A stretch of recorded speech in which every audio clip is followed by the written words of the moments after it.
Welcome back to the Team to Beat Miami Heat podcast, your one-stop shop for daily Miami Heat content. Before I get into today's episode, just want to thank everybody for following the podcast and the YouTube channel. If you guys are enjoying this content, don't forget to subscribe to the channel. I'm pushing to 2,000 subscribers, so thank you so much for the support. So for today's episode, I want to talk about an article that I read, talk about a Miami Heat insider thinks that Kevin Love is going to start ahead of rookie Kel'el Ware in the Miami Heat's rotation.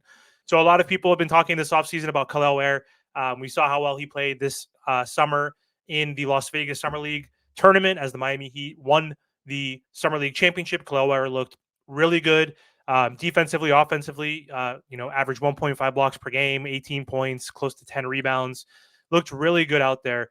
And so a lot of Miami Heat fans are excited about the potential of Kel'el's impact next season, potentially, eventually starting with Bam Adebayo in that front court and putting Bam back to his natural position as a power forward. We know Bam wants to go back to being a power forward. He's mentioned that while he was in the Olympics, playing alongside with AD and Joel Embiid and a lot of big centers. And so a lot of Heat fans, have been questioning how much of an impact is Kel'el Ware going to make his first season? When is he going to get that opportunity to play? When will he start for this Miami Heat team? But before we get there, want to talk about Ira Winderman, obviously Miami Heat's biggest, most popular beat writer. He basically thinks that Kel'el Ware doesn't have a chance right now to play ahead of Kevin Love in the rotation. He thinks Erik Spoelstra is going to roll with the more experienced Kevin Love as the team's backup big man to start the season. So he was quoted saying, Kel'el Ware also is entering a win-now situation, particularly at the beginning of the season. The Heat essentially spent last season attempting to recover from their uneven start. So I would think that Erik Spoelstra would go early with his best win-now rotation. And Kevin Love did not return to play in emeritus role. He re-signed to play.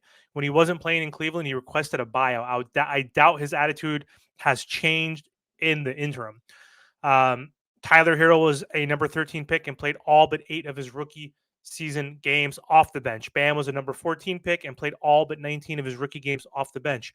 Yes, starting and being a rotation reserve are two different things, but it would seem the best way for Kel'el Ware to be a rotation reserve would be to show he could play alongside Bam. When that becomes an option, then anything and everything can become possible. So Kel'el Ware was selected, one spot outside of the lottery in the 2024 NBA draft. And like I said, he had a really impressive summer league.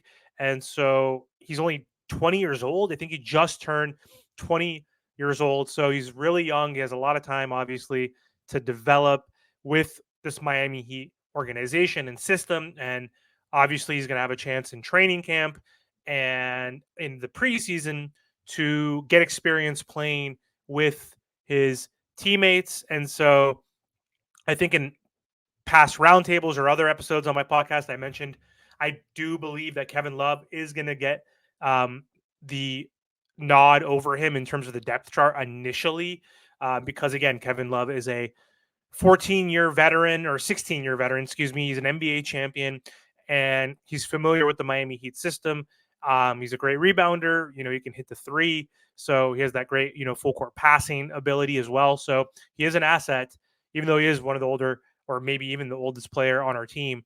Him and Jimmy Butler are two senior citizens on the team. So I could see a world where Kevin does get the first minutes off the bench, but Kel'el's going to play. He's going to make an impact. He's going to be in that 10-man rotation or 9-man rotation to begin the season.